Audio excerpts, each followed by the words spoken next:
ইমানদারদের ভেতরে আমরা এমন ইমানদার আছি শুধু এই জগৎ বিশ্বাস করি, আর একটা যে জগৎ আছে ওটার বিশ্বাস আমাদের অনেকের নেই। আমি উভয় জগতের সম্মান কামনা করি, তো দোয়া কবুল হবে না। দোয়া কবুল হওয়ার জন্য সিস্টেম লাগে। এই জন্য যারা উভয় জগতে বিশ্বাসী এইরকম মানুষ যারা এখানে এসেছেন, আল্লাহ পাক দুনিয়া আখিরাত মিলে তাদের মর্যাদা সম্মান আমরা চাই যেন আরো বেড়ে যায়।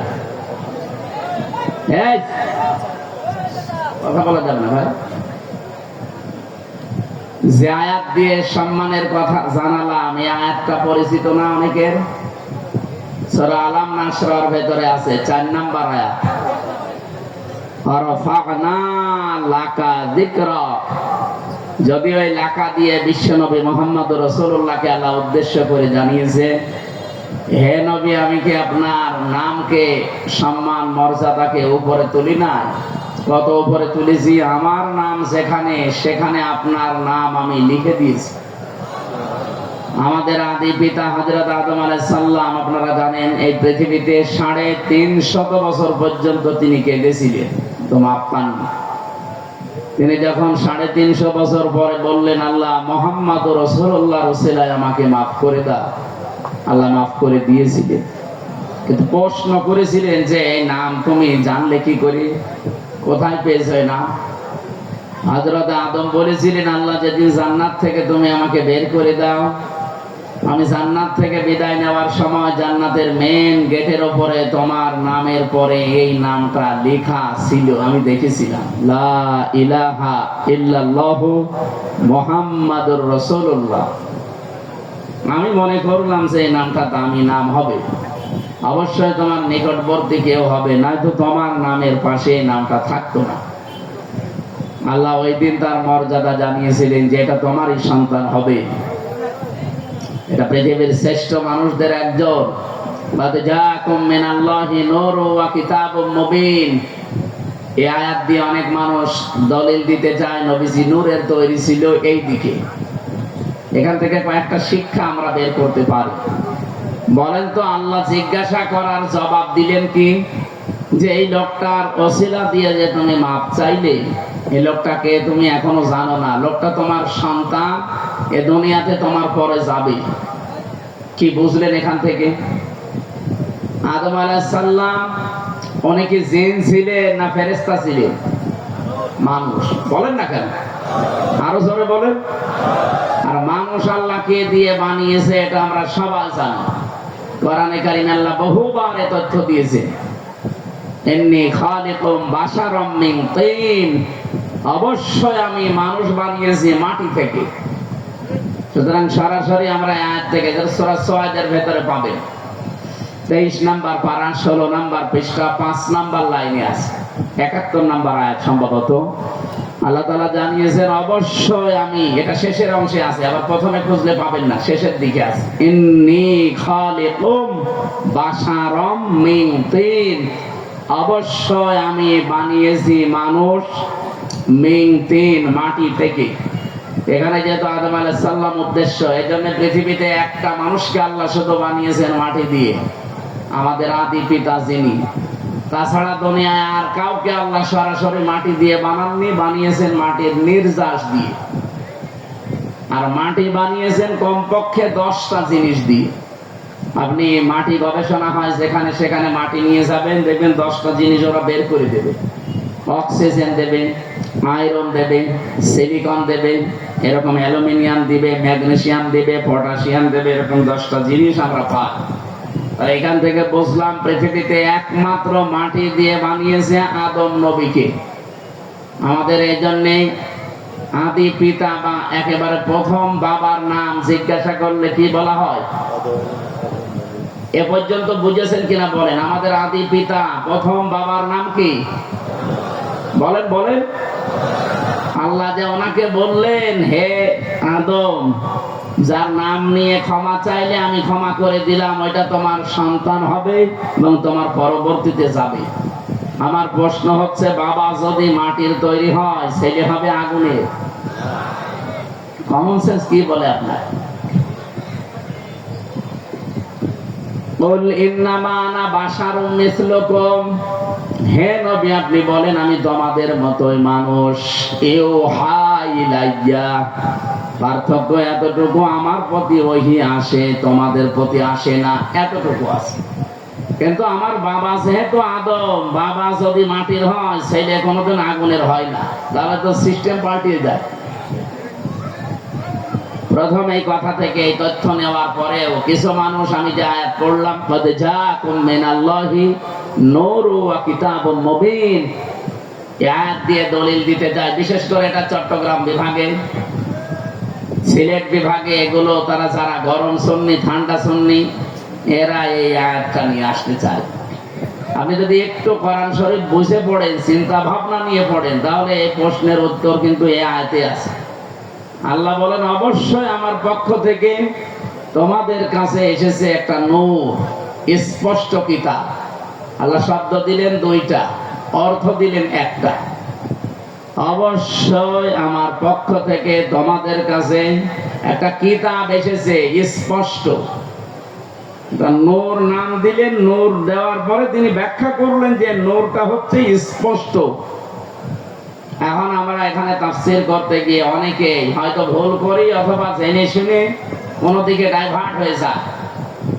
নিজেদের বিভিন্ন জিনিসকে এর উপরে চাপিয়ে দেওয়ার জন্য বলা হয় যে এখানে নূর মানে মুহাম্মদুর রাসূলুল্লাহ আর কিতাবুম মুবিন মানে কোরআন শরীফ।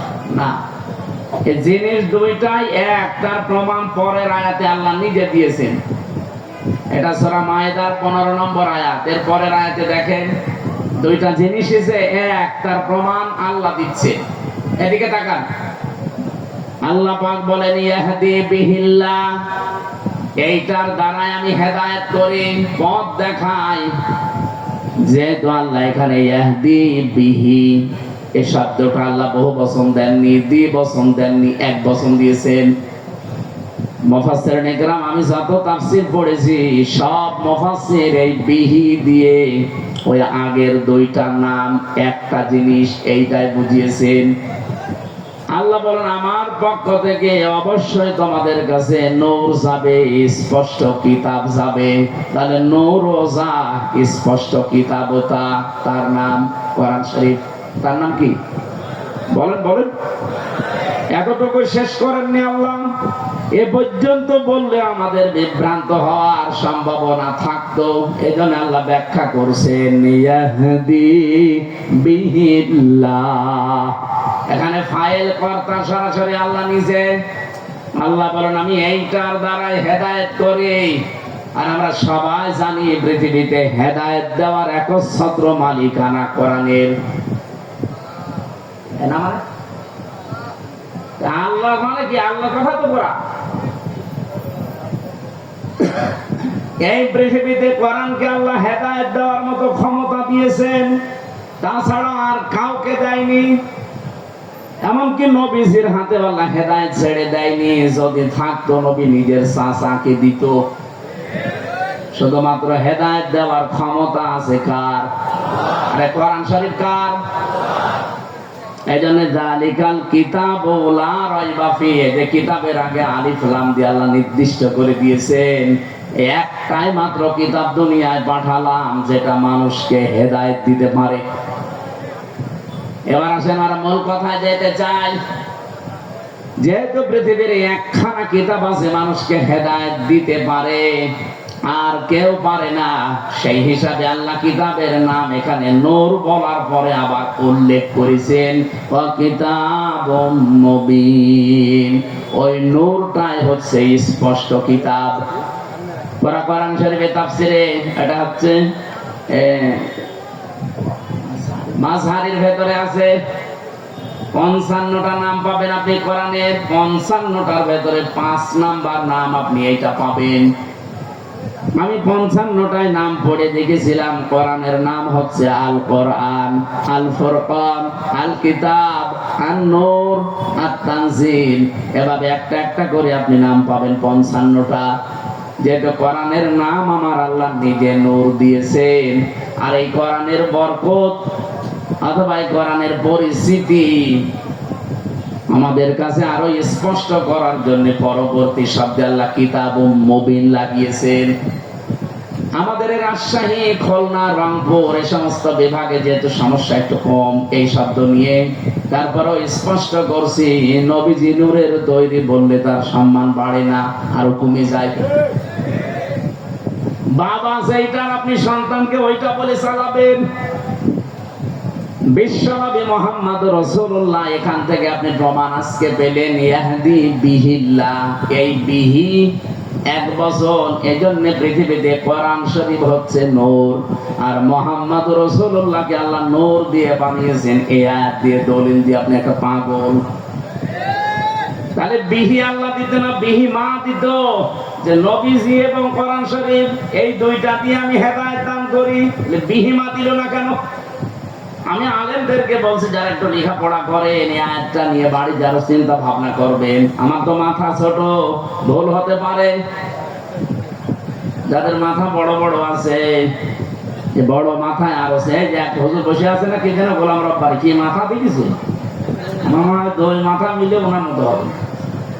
ওনার মতো বড় বড় মাথা যাদের, তারা যেন আর একটু চিন্তা ভাবনা করে। বিহি আর বিহিমা, ইহদি বিহিল্লাহ মানিত্তাবাআ রিদওয়ানাহু সুবুলাস সালামি ওয়া ইখরিজুহুম মিনাজ যুলুমাতি ইলান নূর। আল্লাহ পাক বলেন এইটার দ্বারাই আমি হেদায়েত করি। এইটা মানে এখানে এক বচন কোরআন। মানিত্তাবাআ, যে ব্যক্তি অনুসরণ করবে কোরআনকে, রিদওয়ানাহু, এবং তার সন্তুষ্টি চাইবে, তার মানে আল্লাহর। সবুলাস সালাম, সবুল বহুবচন, সালাম আল্লাহ পাক তার নিজের নামটা এখানে দিলেন। পৃথিবীতে যত শান্তির পথ আছে সব আমার আল্লাহ কোরআনে দিয়েছেন। এই শান্তির পথ আমার আল্লাহ তাকে নসিব করবেন যদি এটা অনুসরণ করা হয়। ইখরিজুহুম, তিনি বের করবেন তোমাদেরকে। ইখরিজুহুম দিয়েছেন, তিনি বের করবেন তোমাদেরকে মিনাজ যুলুমাতি ইলান নূর, অন্ধকার থেকে আলোর দিকে। আর যেটা দিয়ে তিনি বের করবেন তার নাম যেহেতু নূর, আমরা বলি কোরআন। নাম কি? আমার মনে হয় এই প্রশ্নের উত্তর আর দেওয়ার দরকার নেই, আপনি স্পষ্ট হয়ে গেছেন।